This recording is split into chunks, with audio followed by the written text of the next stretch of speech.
Pastor Osmar, que lição interessante dessa semana, né? Paulo usa uma metáfora ali, o corpo, para representar os dons, né, os irmãos ali unidos, mas eu quero te perguntar uma coisa.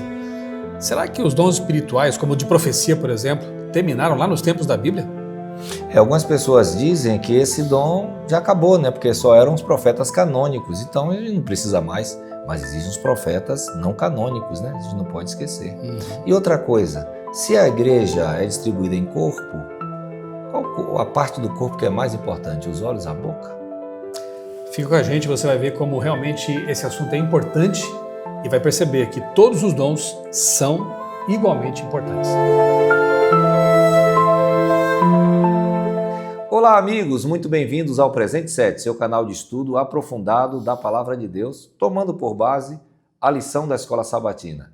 Você que é professor, você que é membro de uma unidade, utilize esse material para auxiliar, para que você possa, no final da semana, no sábado, na classe, dizer Presente 7. Se você ainda não é inscrito em nosso canal, faça isso agora. No canal das Mangueiras, você pode escrever IAS de Mangueiras, Tatuí. Na Igreja de Quadra, na cidade de Quadra, nós temos também o nosso canal, você pode se inscrever.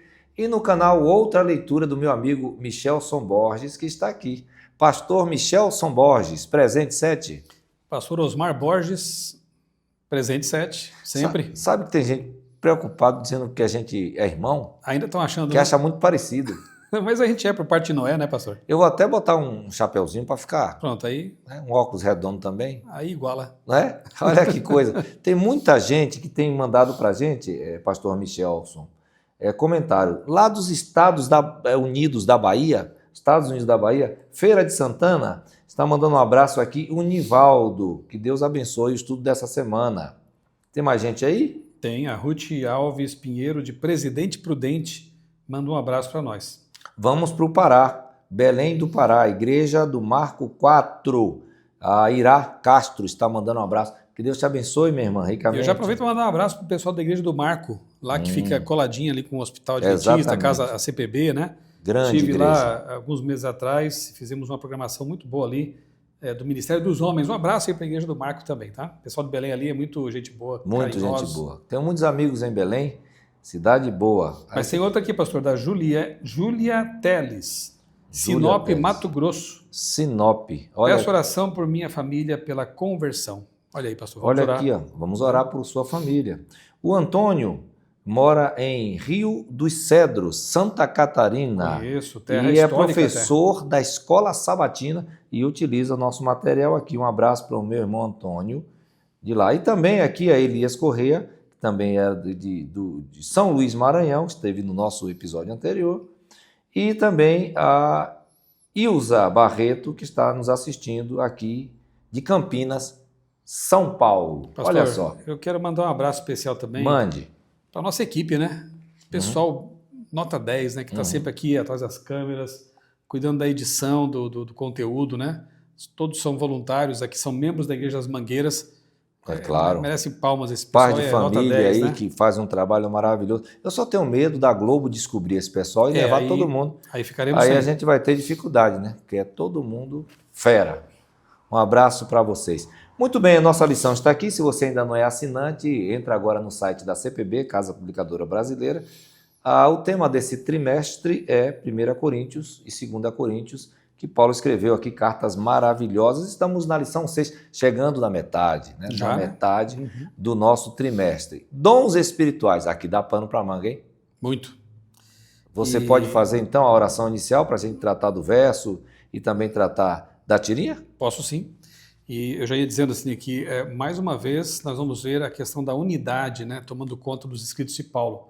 A importância da igreja permanecer unida, apesar da diversidade. Mas vamos orar primeiro? Vamos. Bom Deus, obrigado, Senhor, pela oportunidade que temos de mais uma vez considerar assuntos importantes da Tua Palavra. Neste trimestre estamos estudando 1 e 2 Coríntios e nós queremos aprender com os ensinos de Paulo ali inspirados e queremos também que a nossa igreja seja edificada pelos dons que Tu concedes a cada um de seus membros. Dá-nos, ó Deus, a Tua paz, discernimento agora do Espírito. Oramos em nome do Senhor Jesus. Amém. Amém e amém. O texto é 1 Coríntios 14, para memorizar, verso 1. Sigam o amor e procurem com zelo os dons espirituais, principalmente o de profetizar. Olha que coisa interessante, fala pouco sobre esse dom, né? Mas é uma característica da igreja verdadeira de Apocalipse, né? 12:17. E por que será que ele coloca aqui o de profetizar como mais, principalmente esse? Nós vamos ver isso na lição, né, pastor? Vamos ver, né? A tirinha, e a tirinha? Bom, Tem muita coisa interessante aqui na tirinha. Ela é praticamente autoexplicativa. O Lobo, né? o Tiago Lobo é minha ovelha, né? Opa, é. Lá da igreja de Quadra. É ancião lá, um abraço para você, viu, Lobo? Desenhista de mão cheia, né? É. Aí tá, o desenho que ele fez para nós aqui, para a gente focalizar o tema da semana. Você vê ali uma igreja, né, representada por um templo. Você sabe que tem diferença, na igreja são aqueles que estão dentro do templo, né? O templo aqui representando a igreja, e em volta você tem ali vários órgãos, né, e partes do corpo, tem dente, tem pé, tem orelha, tem cérebro, olho, nariz, mão, né? Ou seja, a igreja é o corpo de Cristo. Jesus é a cabeça, né, a parte principal e perfeita dessa igreja, mas tudo que está abaixo do pescoço tem as suas imperfeições, porque é humano, né?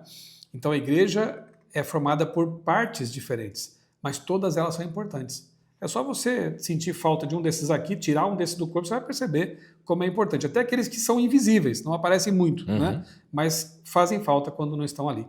Então, leve em consideração essa metáfora de Paulo, essa comparação que ele faz, porque ela é muito útil para entender o tema da semana. A igreja é um corpo e cada parte tem a sua importância.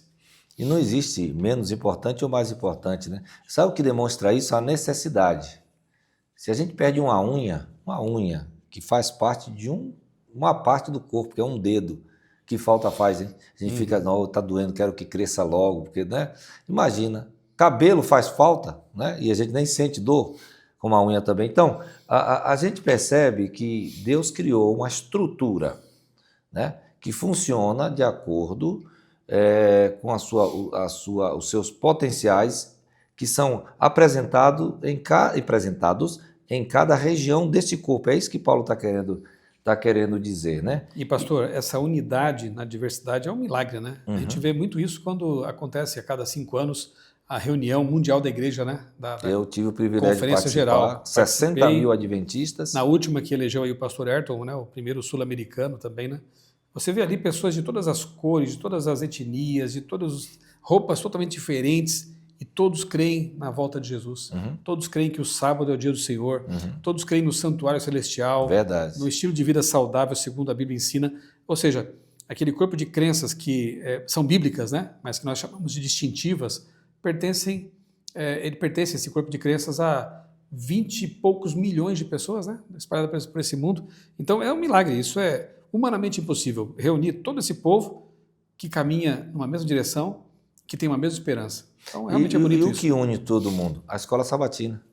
Porque em qualquer lugar do mundo, esses 20, quase 22 milhões de pessoas estudam a mesma coisa. É a maior escola bíblica do mundo, né? Exatamente, estudam a mesma coisa. Você que não faz parte da escola sabatina, eu estou te convidando aqui, né, a fazer sua assinatura e se matricular na escola sabatina, a maior escola do planeta. E aí você tem, então, a diversidade dos dons. O Espírito Santo concede o dom a cada um de acordo com a necessidade, o que ele precisa. E tem dons que a gente não menciona muito, né?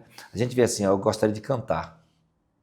E tem muito desafinado cantando, porque quer cantar porque ele acha que é um dom superior.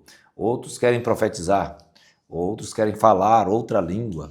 Mas tem um dom, por exemplo, que Paulo tinha, que é o dom do martírio. Você nunca vê ninguém dizendo, eu quero morrer. Você tem o dom do martírio, não?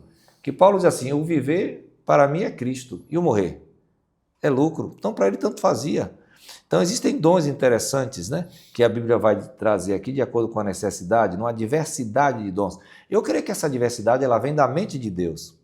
Porque eu olho as flores em seus matizes, cada pétala diferente, cada cor. Aqui tem, no sul nós temos, e no sul da Bahia também, a quaresmeira. Não sei se você conhece a quaresmeira, é uma flor, uma planta, uma árvore linda, que dá flores assim, lilás, rosa, uma coisa assim, o tempo todo quando chega, coisa linda, Deus fez aquilo. A mesma coisa é o dom na igreja. Todo mundo tem seu dom e tem sua função no corpo de Cristo, né? Interessante como o senhor mesmo comentou aí, que as pessoas geralmente procuram dons mais visíveis, né? Língua, profecia, cura, né? Mas eu não conheço realmente gente que tenha pedido o dom do martírio ou o dom da hospitalidade, né? Para receber as pessoas na casa. Tem dons que são mais discretos, né? e nem sempre são tão procurados, mas todos são importantes. Inclusive, a lição de domingo fala de um dom que nem sempre é tido como um dom, a fé. A fé. Fé é um dom, né? Uhum. E interessante porque isso mostra que tudo que nós precisamos vem de Deus, tudo. Nós somos salvos pela fé, mas a fé nem é nossa. Ela é um dom. Então, assim, dom de Deus está dizendo assim, ó, você tem que ir daqui para lá. Está aqui o carro, está aqui o combustível, está aqui a chave. É só você entrar e seguir. Então, ele concede tudo. E outra coisa, é um dom importantíssimo, e no tempo de Paulo envolvia até a morte, né? Uhum. Porque se você manifestasse fé em Deus, em Jesus Cristo, isso automaticamente excluía o Deus que eles adoravam, que era o imperador, que era César.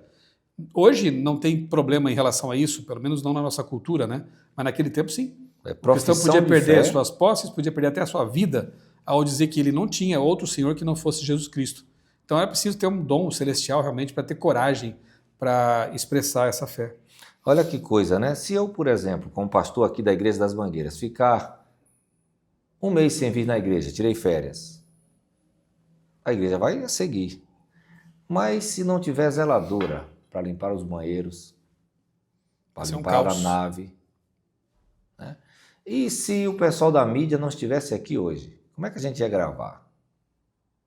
Se o pessoal do som, o pessoal que faz tudo que vocês estão vendo aí. Então, quais são os dons mais importantes? Não existem. É cada um dentro do corpo de Cristo fazendo a sua parte, como a lição anterior falou, para a glória de Deus. Aí você tem essa unidade. Eu anotei uma partezinha aqui da lição, no segundo parágrafo, já no finalzinho, diz assim: essa ênfase, como membros do corpo, e todos são membros de um só corpo, ao mesmo tempo, em uma unidade e diversidade, mostra que os dons espirituais visam promover unidade por meio da diversidade. Por isso que são diferentes, assim como os órgãos do corpo. Né? Eu pensava que o dedo midinho não servia para nada. Para que serve o dedo midinho? Mas quem perdeu o dedo midinho, como é que vai segurar alguma ferramenta? Porque ele é o apoio de tudo, é a base de tudo. Né? O dedo do pé, se perder o dedo do pé, o midinho, não, um dente, né? Faz falta. Tudo faz falta, né? Eu aproveito para emendar o outro parágrafo aqui, pastor, que você leu de cima, eu vou ler de baixo. Ó. Essa unidade, em meio à diversidade, deve refletir o caráter de Deus. O Pai é uma pessoa, o Filho também é uma pessoa, o Espírito Santo também é uma pessoa. Né? As três pessoas da divindade mantêm sua individualidade enquanto atuam juntas para edificar a igreja e capacitá-la para a missão. Não é à toa que a Trindade é usada como exemplo dessa diversidade unida. Porque, como nós bem sabemos, não são três deuses, né? Não é um Deus com três cabeças, são três pessoas distintas, que compõem uma divindade única, né? Que é Yahvé. Então, a igreja também deve ser assim. São pessoas distintas, mas devem estar unidas no propósito, unidas na missão, unidas em amor, né? Essa unidade da diversidade que nós pela qual devemos orar e pela qual temos que trabalhar. Né? E a lição vai trazer também outro aspecto aqui de unidade e diversidade, dizendo que nós somos diferentes para depender uns dos outros. Exatamente. Já pensou se todo mundo fosse boca? Se todo mundo cantasse, ninguém pregasse? Né? Até dizem que o baiano fala cantando. Imagina, então falar cantando? Né? Se todo mundo desse estudo bíblico, mas ninguém tocasse instrumento nenhum, como é que seria a igreja? Um culto insosso, árido. Forte de um lado e fraco no outro. Então é importante respeitar os dons e o dom, a gente vai ver isso aqui, que Deus dá o dom de acordo com a necessidade. Então a minha oração não é: Senhor, eu gostaria de cantar. Não é essa oração. A igreja está precisando de um cantor? Então você vai cantar. Ah, Senhor, meu dom era de organização, que está desorganizado. Então você vai receber o dom de organização. Ah, eu queria pregar, mas tem muito pregador, então você vai receber um outro dom, porque o cumprimento da missão é o que é. Talvez a primeira oração seja, né, pastor? Revela-me meu dom, né, Senhor? Capacita-me o que o Senhor quiser fazer comigo. E é interessante que Paulo tem mais de uma lista de dons na Bíblia, né, no Novo Testamento. E elas são ligeiramente diferentes, o que mostra que, na verdade, os dons eles são dinâmicos e as épocas elas nos fazem perceber que outros dons são cada vez mais necessários. Por exemplo, nós temos aqui na nossa equipe pessoas que têm dons diferentes, o dom de trabalhar com mídia, o dom de trabalhar na equipe da informática da igreja, e assim vai, né? Quer dizer, tempos novos, novos dons, e Deus capacita. O Espírito Santo, né? Usando pessoas de acordo com as suas capacidades. Um talento pode virar um dom espiritual, se a pessoa colocar nas mãos de Deus, né? Ou, numa ausência total de talento, ele pode conceder, como é o caso, daqui a pouco veremos, do dom de línguas, para pessoas que não falavam idiomas. Então, o primeiro passo é: Senhor, estou nas tuas mãos, mostra-me o meu dom e usa-me como teu instrumento. Em Coríntios 8, que nós estudamos a semana passada, Paulo fala sobre conhecimento e sobre amor, né? Que um ensoberbece, o outro edifica. E no capítulo 13, ele dedicou o capítulo inteiro para a essência, né? O caminho mais excelente. Por que é que eu devo cantar? É por amor a mim, para que as pessoas deem likes, para que eu vou pregar para ser considerado o grande pregador, ou para a edificação do corpo de Cristo, porque amo a Cristo, como vimos na lição anterior, e amo o semelhante. Né? Então, aqui vem Coríntios 13, que já foi cantado em prosa, verso e tudo quanto é jeito. É um monumento poético, inspirado, né? Lindo demais. E, pastor, eu vejo uma lógica tão incrível nesses 3 capítulos, né? Vamos já adiantar, quem sabe, a parte de quarta, né? Mas juntar aqui no pacote. 12, 13 e 14. Paulo vai lidar com um problema no 14. De novo, Corinto sempre foi uma igreja problemática, né? E não é à toa que lá o falso dom de línguas ou o exagero do dom de línguas acabou se manifestando. Mas antes de lidar com esse problema do dom de línguas que não era o adequado em Corinto, ele começa a construir um raciocínio, né? Uma teologia. A teologia da igreja como corpo, dons são importantes, as partes são todas importantes, não é uma mais que a outra. Aí ele vem com o capítulo 13, que é o de hoje aqui, terça-feira, né? A parte de terça-feira. Inclusive, Paulo admite que ele não fala a língua dos anjos. Ele fala, ainda que eu falasse. Isso quer dizer que não falava. Né? Ainda que eu falasse a tal da língua dos anjos, se eu não tivesse amor, seria tudo em vão. Qualquer coisa que eu fizer, né? Eu posso ser um grande pregador, um grande missionário, posso ser uma pessoa que fala muitos idiomas, mas se isso não for banhado pelo amor de Deus, né? O motivo certo, não vale nada. Para glorificar o nome de Deus, se eu fizer doutorado, se não for para glorificar a Deus, não vale. Não vale, né? E aí Paulo vai conduzindo o pensamento, falando sobre o amor, que é sublimidade, né? Acima de todos os dons, para terminar com 14, dizendo, olha, tudo que eu falei é para preparar vocês para o que eu vou dizer agora. Nós vamos ver daqui a pouquinho, né? Que é ajustar um dom que estava sendo distorcido lá em Corinto. E Paulo, para descrever esse amor, ele vai usar 15 verbos, né? Ele vai falar que suporta, que se alegra com a verdade, que é bondoso, que espera, né, que não se vangloria. Aí veja que ele tem um objetivo, né? Porque ele está vendo o comportamento dos coríntios e está dizendo, olha, eu preciso fazer alguma coisa para que eles entendam, eles estão sem essência, eles estão fazendo para se aparecer, né? Porque a gente volta ao início da nossa jornada. O que é a cidade de Corinto? Uma cidade portuária, gente vindo de tudo quanto é lugar, né? Então tinha gente que falava um idioma, outro falava outro idioma. E daqui a pouco as pessoas, não, eu estou aqui, eu aprendi um idioma novo, quero falar esse idioma aqui. Mas a igreja não está entendendo. Se está todo mundo aqui falando grego, fala o grego. Já imaginou se nós estivéssemos aqui falando em inglês? Can you talk with me in English now? Já imaginou se a gente estivesse falando em hebraico? Aí tinha que aparecer a legenda. Por que é que na igreja eu preciso falar em outro idioma se as pessoas são minhas patrícias ou meus patrícios? Então é importante que o dom é dado não para dificultar a coisa, né? E aí já estamos introduzindo quarta-feira, porque Paulo chega e diz assim, olha, qual o primeiro e mais importante dom? Não é o de línguas. Para começar. Para começar, a gente vai ver isso de quinta-feira. Não é o dom mais importante, né? Aí ele vai falar do dom de língua. O que é o dom de língua? O que é que Paulo quer apresentar? Primeiro, o evangelho deveria ser pregado. O judeu, ele recebe o evangelho, que é Jesus Cristo. Mas ele tem duas coisas que o impedem de pregar. Primeiro, o preconceito do judeu, que Deus vai quebrar em Atos 10, com a visão do lençol, que não tem nada a ver com comida. Não chame de impuro que eu exatamente. Aí quando ele acaba de... Não foi o porco, foi o gentil. Desperta, os soldados de Cornélio já estão ali. Cornélio recebeu um anjo e ele recebe uma visão. E no verso 34 do capítulo 10, Pedro vai dizer, agora sei que Deus não faz acepção de pessoas. Então Deus estava ensinando para ele. Quebrou a barreira. Atos agora, o que precisa ser quebrado em Atos 19, Paulo encontra 12 homens que não falam línguas, que não podem ajudar. Paulo está em Corinto, é o Atos 19. Paulo está chegando, vê que Apolo está em Corinto, vai para Éfeso, encontra 12 homens que perguntam, vocês não estão falando, por que estão parados?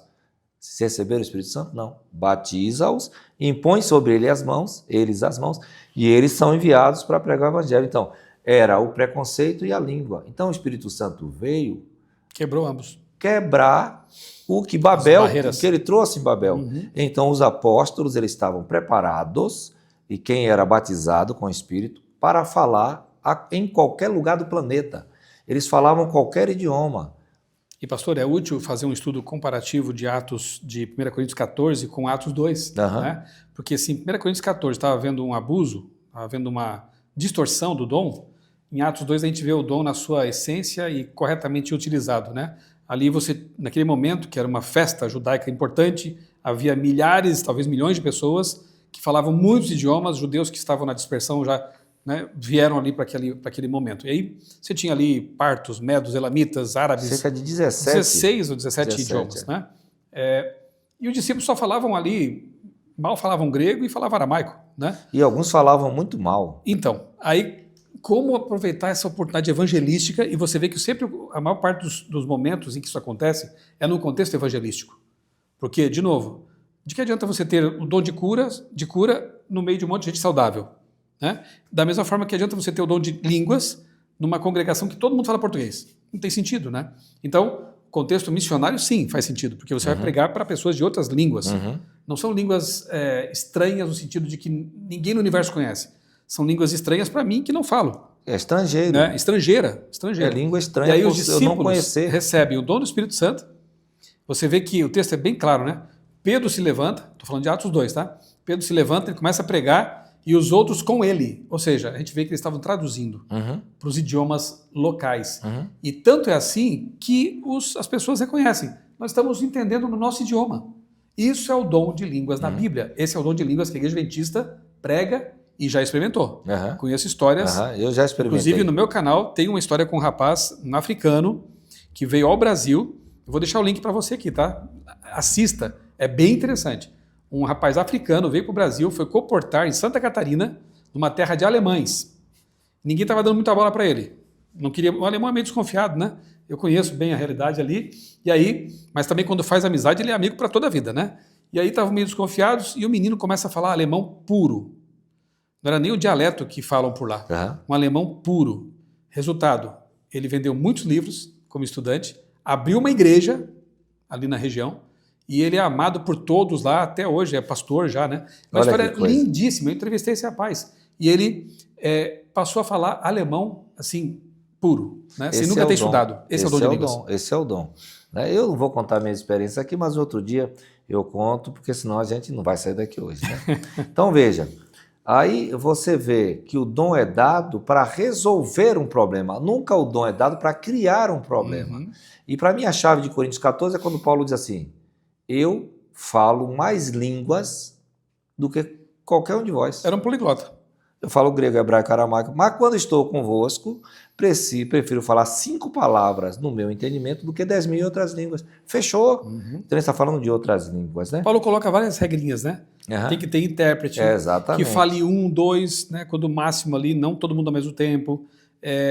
Ou seja, se os coríntios colocassem em prática as regras que Paulo coloca e estabelece, aquele falso dom ia acabar, né? Porque eles teriam que praticar o de Atos 2, não esse que estava aqui. Exatamente. Inclusive, ele diz, né, que as igrejas de Deus são de ordem, né? Que tudo se faça com ordem, não com gritaria, com bagunça. Não é isso que Deus espera, né, do culto cristão. É verdade. E aí a gente fecha com o dom de profecia, que Paulo vai apresentar, a lista dos dons, sempre em primeiro lugar. Então, se há um dom que é mais necessário, é o dom de profecia, que não é o dom de adivinhação. Em grego aqui você vai ter a tradução, né, do dom do que é o profeta, mas em hebraico é literalmente boca de Deus. Deus fala através dessas pessoas. Deus pode revelar o futuro com uma advertência. Né? Mas é muito mais que isso, né? É muito mais que isso, porque esse dom é excepcional, porque esse dom é dado, vai dizer Coríntios 14, verso 3, vai dizer assim, é para edificar a igreja. Para a igreja se solidificar na rocha. É para exortar ou corrigir a rota e para consolar. Então, profetizar não é assim, eu queria ter o dom de profecia. Toda vez que você prega a palavra de Deus, o que está escrito, revelado, você está profetizando. se você está falando da profecia. Né? Se você dá um curso de Apocalipse, você está profetizando. Porque você está falando da profecia, de Daniel, de Jesus. Né? Então, falou da Bíblia, você está profetizando. Agora, quem pede para ser profeta full time não sabe o que está pedindo, né? Não está. Porque todos os profetas de Deus sofreram. Foram perseguidos, foram criticados, foram caluniados, né? Não é uma missão fácil. Não é. Né? É um dom bem complicado. Mas o interessante, pastor, é que aqui em Efésios, né? Efésios 4, 11 a 13, a gente percebe que esses dons, incluindo o de profecia, permanecerão com a igreja até o fim. Até o fim. Até a volta de Jesus, até que cheguemos ao pleno conhecimento do Filho de Deus. Ou seja, o dom profético não acabou lá com João no Apocalipse. Não. Né? Quem prega isso, que é o cessacionismo, né? Que cessou, acabou, está indo contra a palavra de Deus. Porque aqui Paulo diz que eles vão até o fim. Lá em Apocalipse, o dom profético é colocado como um dos dons, né? Um dom por excelência ali, que caracteriza o povo remanescente. Né? Aqui está a perseverança dos santos, os que guardam os mandamentos de Deus e tem o testemunho de Jesus. E aí, lá em Apocalipse 19, 10, tem a explicação, que o testemunho de Jesus é o espírito de profecia. Então, se nos últimos dias o povo de Deus tem esse dom, ele não cessou, ele permanece. E é fácil de entender, né? Em momentos muito cruciais da história, né? Quando o dilúvio, Deus suscita Noé. Quando da apostasia de Israel lá, Deus suscita Elias. Quando Jesus estava para nascer, para iniciar seu ministério, João Batista. Você acha que quando Jesus estiver para voltar, faltando tão pouco tempo para a volta de Jesus, que é o maior acontecimento que nós aguardamos, Deus não nos daria orientação profética, não uma segunda Bíblia. A Bíblia está fechada, é o cânon sagrado, mas um dom profético para nos orientar, para nos levar para a Bíblia, para nos dizer como devemos viver nessa etapa final da história. Eu creio que Deus nos daria, sim, orientações nesse sentido. E nós temos também os profetas não canônicos. Exato. Né? Tem pessoas que falaram, que escreveram... O próprio João Batista, que eu citei aqui. Né? E que a Bíblia não os incluiu, ou que o cânon bíblico não abrangeu essas pessoas, elas não foram abarcadas por isso, mas que também foram profetas. Para você não pensar, não, profetas são só os que estão aqui. Teve pessoas movidas por Deus que falaram, mas se não estão aqui. Né? Então isso é importante. E não somente homens, né? Mas você tem mulheres, sim, Débora, as filhas de Filipe, né, Ana, as filhas de Filipe e por aí vai. Tem um dom que vai acompanhar a gente até a volta de Cristo. Tem uma profetisa que eu gosto de citar, porque o contexto mostra o canônico e o não canônico. No mesmo capítulo, lá em Crônicas, né, quando Josias, o rei Josias, promove uma reforma espiritual ali no reino, e aí o que acontece? Eles estão reformando o templo e encontram lá o livro da lei, o livro de Moisés. E aí ele pede para os seus servos irem consultar a profetisa Hulda sobre como aplicar o livro de Moisés. Olha que capítulo perfeito esse, né? Você vê ali o Moisés, que é um profeta canônico, que escreveu partes da Bíblia, e você vê Hulda, uma profetisa não canônica, porque não escreveu partes da Bíblia, mas os dois, digamos assim, um já estava morto, evidentemente, estava no céu, né?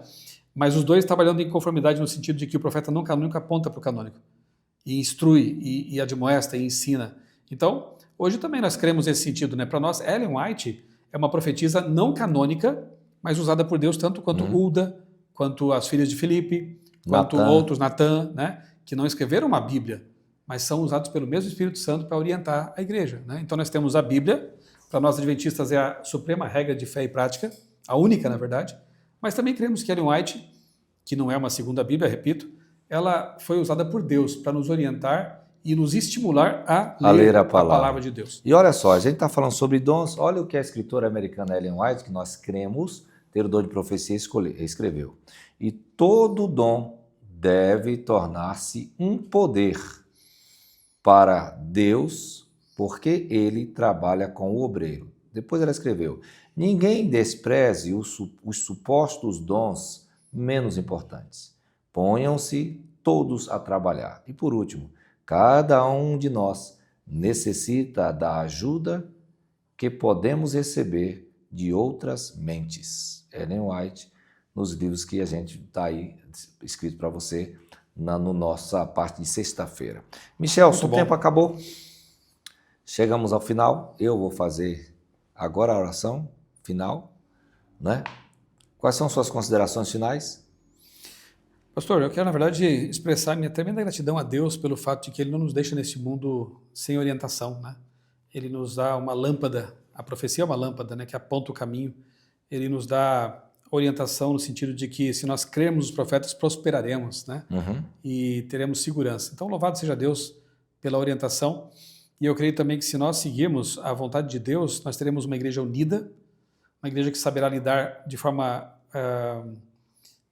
coerente e responsável com os problemas e que vai procurar a unidade dos dons, né, dos propósitos, para anunciar a volta de Jesus. Eu espero que nós, né, você que está nos ouvindo aqui no finalzinho da lição, possa usar seu talento na pregação do Evangelho, que é a coisa mais importante que você pode fazer com um dom.